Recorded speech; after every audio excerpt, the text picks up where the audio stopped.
Hello, everyone. Hello, Dr. Laitman. Hello. Today our show is about something very basic, the names of the Creator. And the first question to you is, there are two forces at the basis of everything. It says so in the wisdom of Kabbalah. This is something that science knows.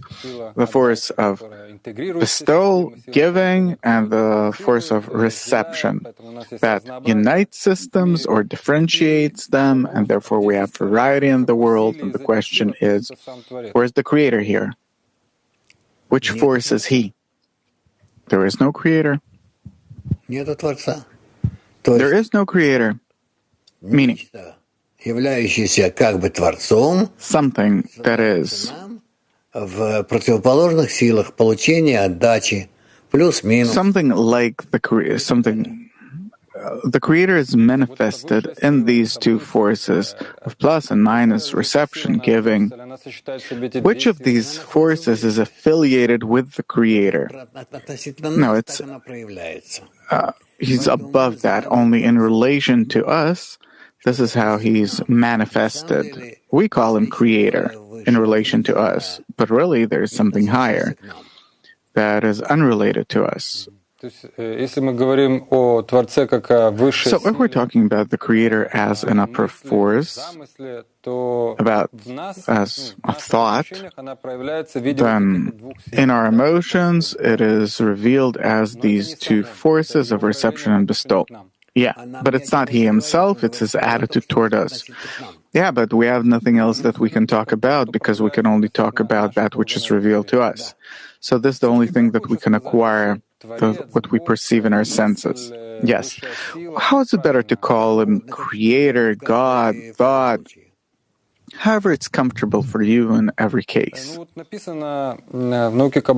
says in the wisdom of Kabbalah that Boe, Creator, comes from the words Bo'e, come and see. To go where and what can you see? Meaning it is such a quality that we can come closer to, approach, and come to know. That's why we call Him Bo'e, Creator. What does it mean to come closer? Come closer to Him in your qualities, and then you'll perceive who and what He is. It says that there is no Creator without the created being. In the wisdom of Kabbalah, it says that whatever we attain, we can't call it by name. What does it mean, that we can't name it? It means that we attain everything in our senses and not outside of them. And therefore, we can't call anything in an objective way, name anything objectively. And this way, we attain everything only in a limited, preconditional, predetermined way for us. And therefore, the Creator is called Bo'e, come and see. Bo'e, Creator. So everyone has their own Creator? Of course, each has his own.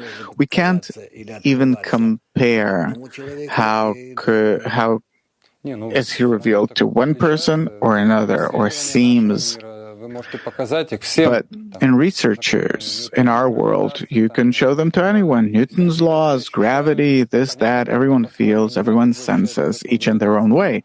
I don't know how you feel gravity, but under this definition, we have a common understanding. But Creator, you have yours, I have mine. How's that? It is a completely individual research for each and every person per se, having nothing to do with, you can't compare, we can exchange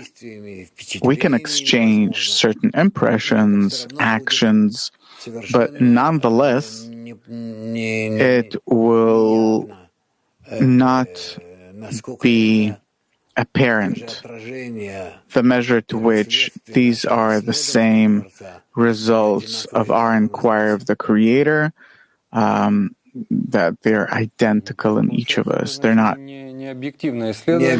So it's not objective, the research. Of course not. The Creator is unattainable. You can't attain Him, in short. and we start acknowledging this to the extent of our limitedness, when we acknowledge how limited we really are, but as a result of developing the qualities, traits of the Creator in man, we start attaining Him in those qualities. And then already we can talk about how do we perceive Him in these objective qualities that we have developed in relation to ourselves, for ourselves, and then we can start determining the Creator as something more objective. But those that have attained the Creator and write about it in their books, could it be a kind of guidance, instruction for me? Of course. They tell you what you need to do in your desires. How are you supposed to calibrate your desires in order to feel the Creator? But everyone will feel it. It's an individual sensation. Yes, personal, but you'll be able to calibrate yourself in like musicians in an orchestra. Okay, suppose I read a book about healthy food, and they give me a recipe of how to make a cake. And I make that cake. According to the recipe, it's sweet, it's this, it's that. We'll feel it the same way. How do you know that it's the same way? Well, you'll say that it's sweet. I'll say that it's sweet. But how can you check it? Well, we have a common understanding of what sweet is. Yeah, okay, you'll say sweet, I'll say sweet, but it doesn't mean anything yet. Okay, you'll feel sweet in one way, I'll feel it in another way, but we come to something common. Yes, possibly we'll come to something common since we will agree with the definitions. But still, the question of attaining the Creator remains unanswered. So if the Creator is the quality of bestowal that is revealed in me, suppose the quality of bestowal and love is revealed in me, and I somehow express it in relation to some person, but how can you measure that quality of love and bestowal? Only in your ego, according to the measure to which you rise above it. How do you rise above it? According to which conditions exactly? It's all very non-simple, but actually, the science of the wisdom of Kabbalah talks about this. When we talk about love, it's clear to us what love is. Two people love each other. No. We don't understand that at all. This is the difference between people. Look at how he grasps what love is and she grasps what love is, and see the differences, disagreements between them. Yeah, but there's mutual concern, things like that, care. This is what in general everyone agrees to, but when you start going into more practical, more detailed definitions, then here there's already a problem. Because each of us is created differently. People are not similar to each other, and we can't compare our impressions. We can't measure our sensations, and by no means can we actually define who's who in relation to the other person, all the more. Okay, so a different question. Why is the nature of the Creator bestowal and love? Why this form in relation to us? He has created an egoistic quality that each created being wishes to be fulfilled by him, by the Creator. And if the created being wishes to be fulfilled by him, then this kind of desire is called the still vegetative or animate. And if the created being wants to be fulfilled, not simply in the form of the still vegetative and the animate, but wishes to be filled with the sensation of another, meaning that it is no longer in him, but in another, then he's considered man, because the Creator feels us outside of him. And if we achieve such a state where we can feel something outside of us, then we're called Adam, man. Adam from the word dome, similar to the Creator. About the consistency, permanency of the Creator.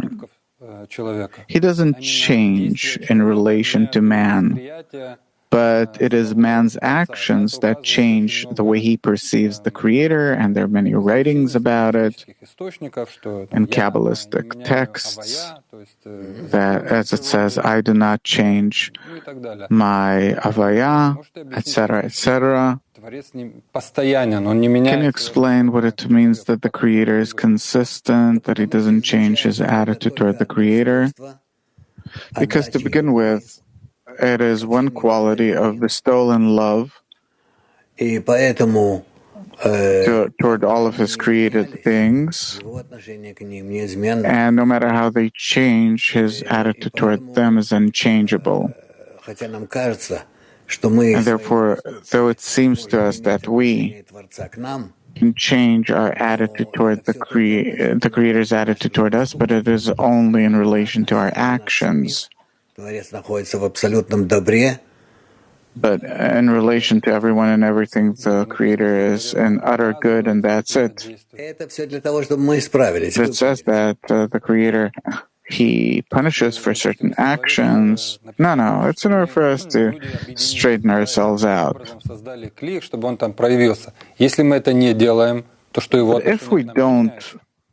if we don't do that, his attitude toward us does not change. If we don't do it, then his attitude toward us does not change because we do not implement the plan of creation. So his attitude does change according to our actions. His attitude toward us changes according to our actions because we need to constantly change and correct. So why does it say that he's constant? His attitude toward us is utterly good, loving, and in that it doesn't change. So the actions change, but not the attitude. Right? Okay, the Creator.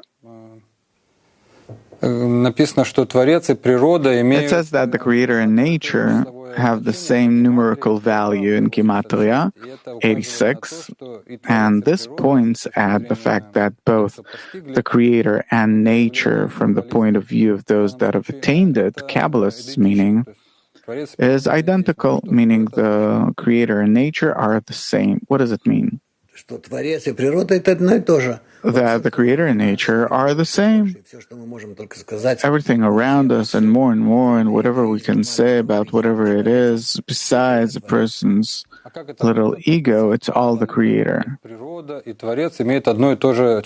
But how is it that the Creator and nature have the same numerical value? So those that revealed this, it doesn't matter how they revealed it and what they call it, but we're talking about what there is, that all of nature, everything that exists, we call it all the Creator. Yeah, but for someone to reveal it and call this phenomenon Creator, Bore in Hebrew, and someone called it Ateva, nature in Hebrew. And I opened the book and I see that it's one and the same. It all equals 86. The Creator and nature are the same. So I'm asking, how's that? Who said so? Who called it this way? People that reveal the Creator. Kabbalists. That's why they call Kabbalists. The person that reveals, he calls the Creator, Creator. Boe. Yeah, Boe comes from the words Bo'oe, come and see. That this is how we come closer to Him and inquire Him.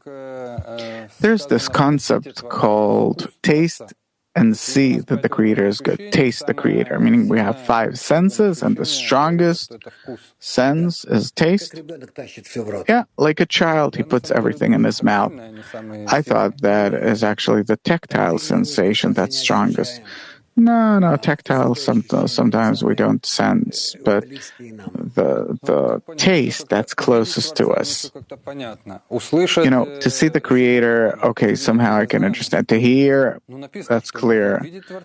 But it says that it's possible. It says that you can see, hear, and also taste the Creator. Taste is the closest, is a person's closest sensation, because he brings all of that into himself. He feels it inside himself. Meaning to see and hear, it's not on some level. It's from afar. It's some secondary inquiries. Can you give an example? What does it mean to see the Creator? Like you see a person, and you'll be able to determine him according to define him by certain principles, have some kind of contact with him. Yeah, but we see a person, you don't see the Creator. Make it so that you'll be able to see the Creator. Here we start taking interest in the wisdom of Kabbalah, the wisdom about revealing the Creator. Okay. In the source texts, Kabbalah source texts, it says that if you gather all the pleasures that humanity has experienced through its entire existence, then 1 gram of spiritual pleasure is much greater than all the pleasures that humanity has ever experienced. True. How could it be?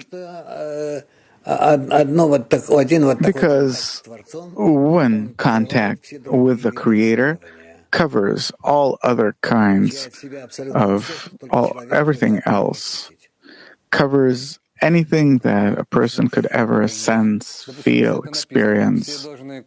But if it says so, everyone's supposed to be knocking on the door to find the Creator. No one has such a desire.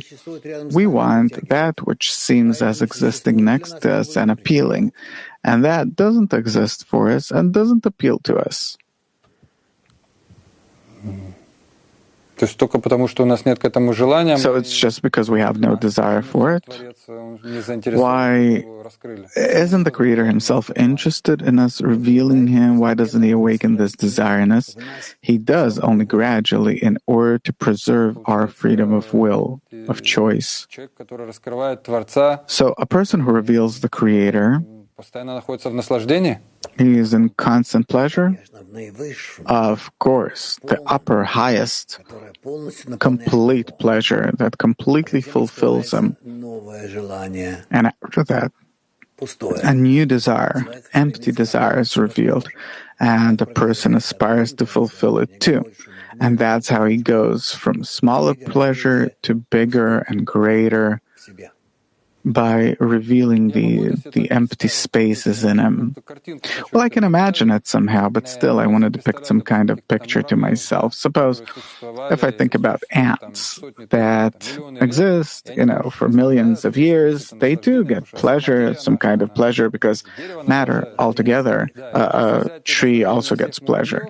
So if you take the pleasure of all ants and you compare it to the pleasure of a person, the pleasure that he gets from power, suppose, from, some kind of human, because by quality, these are completely different pleasures. Of course they are. So that you can't compare them.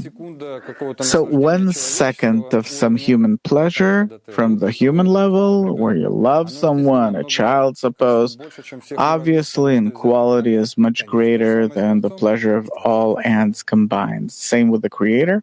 Yes, it is. The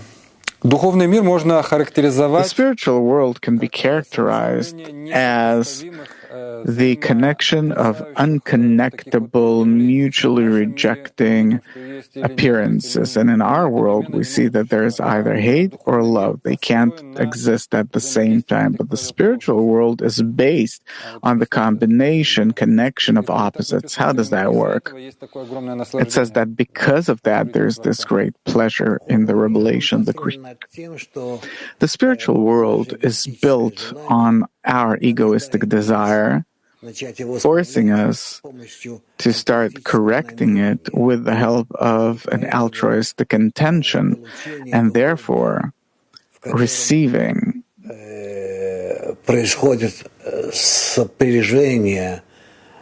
the spiritual that occurs in the connection between the egoistic desire and altruistic intention. This is what gives us the tremendous option of broadening our attainment, perception, understanding, states that we can define, that we can measure, sense, and completely new measurements called Ovyut, coarseness, masach, screen, or choser, reflected light, what the wisdom of Kabbalah works with. So these opposites give volume, yes, spiritual volume, and we have no volume because we're like in one realm. Yeah, well put. It says that he and his name are one. In a sentence, what does it mean? That the Creator and his name are one, because what we grasp as the name of the Creator, the 4 letters of the name of the Creator, that for us is the Creator in and of himself. Meaning there is no he someplace in his name, but it's one and the same. Relative to us, it's one, and still we can't talk about anything higher. So the 4-letter name of the Creator, Yud K Vav K, is the structure of our desire. That which is revealed in our desire is Him. Yeah, and what's outside of the desire we can't even inquire. Right, and it says that all of creation is the realization, manifestation of the names of the Creator. Yes, the Creator in all of His appearances in relation to us is revealed to us as nature. And it says that there is none else besides Him. We talk about the Creator. There's something that we need to say. Is it a law? None else besides Him? Of course it is. That there is no force that can change something, that we can turn to, that something can come from. It is all one force. And does a person need to believe in it? He needs to reveal it. Because we see a different picture. A person can't say that there's none else besides him. Well, for man, nature altogether is falling apart into billions of different influences on him, sources, and we need to reveal that it is all one whole power, force, intention, and this way to near it. Were I to ask you about the language of the Creator, how would you answer? What language does He speak? He speaks the language of bestowal and love. So the Creator understands the language of bestowal and love, understands and speaks it, and that's why we don't hear Him, don't feel Him, because we don't use that language. А вот также писали, что есть разница между трепетом и боязнью. We wrote that there's a difference between fear, regular fear, and spiritual fear. In Hebrew, it's yirah, spiritual fear, and pachad, simple fear. Should one fear the Creator? No. It is not in... You can't grasp that in a human perception, because our entire perception stems from the ego, and therefore it can't be true or the source of direct impression of the Creator, etc., etc. It says that you don't speak the name of the Creator in vain. Right, it means that you can't do it. You can't you can't say the name of the Creator, because for that you need to make yourself similar to the Creator. So you can't means that it's simply impossible. Don't so you can't reveal the Creator unless you connect with other people, and then He's simply revealed. Yeah. So where is the Creator revealed? Where should we look for Him? Between people? Между людьми. Да. А как вообще построить образ Творца? Какой у него образ? How do you build the image of the Creator? What image does He have? Good. Between people. When it is revealed, then there you can reveal the Creator. Ну, как так абстрактно, добро, ведь каждый тоже понимает. Абстрактно. Что я могу тебе... Well, it's abstract, good, abstract, what? Can I depict it for you? The problem is that every person understands what good is his own way. Doesn't matter. Not good for you, but good toward others. When you do what others want for their benefit, not specifically what they want, but to their benefit, then you reveal the quality of the Creator. Вроде как-то все так просто, ну, как бы... Well, everything's like simple, but you look at space, billions of stars. It's all still. Yeah, but the Creator, love this, that, love it, give. It seems like it's simplified somehow. No, it's not simple. It's very complicated. In order to perform, reveal some one sensation, you need a billion of cosmoses to create, to, depict somehow.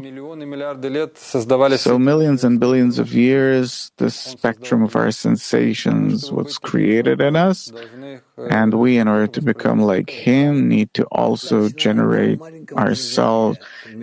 One small movement between people toward each other is enough in order to create those tremendous forces that exist between all different cosmic entities. Thank you very much.